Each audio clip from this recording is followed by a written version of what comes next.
we'll dive into one of the most epic and chaotic road trips in history, the First Crusade. So, picture this. It's the late 11th century. The Byzantine Emperor Alexios Komnenos is having a really bad day. His backyard, Anatolia, has been taken over by some new tough guys on the block, the Seljuk Turks. So, what does the desperate emperor do? He sends a message to Rome, to Pope Urban II. The message was basically, hey, buddy, could you send over a few knights?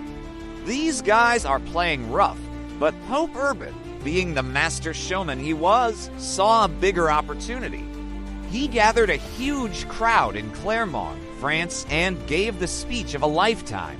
He was like, are we really going to allow these wicked people to desecrate our holy places in Jerusalem?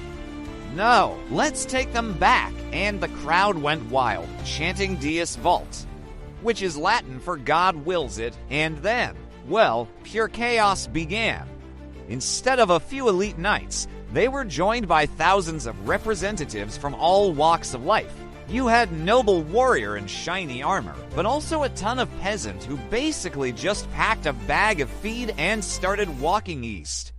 This first wave, led by a charismatic but slightly unhinged fellow named Peter the Hermit, was called the People's Crusade. Let's just say their journey didn't go as planned. They were more interested in causing trouble and liberating random food than in actually fighting. Meanwhile, the real knights finally got their act together.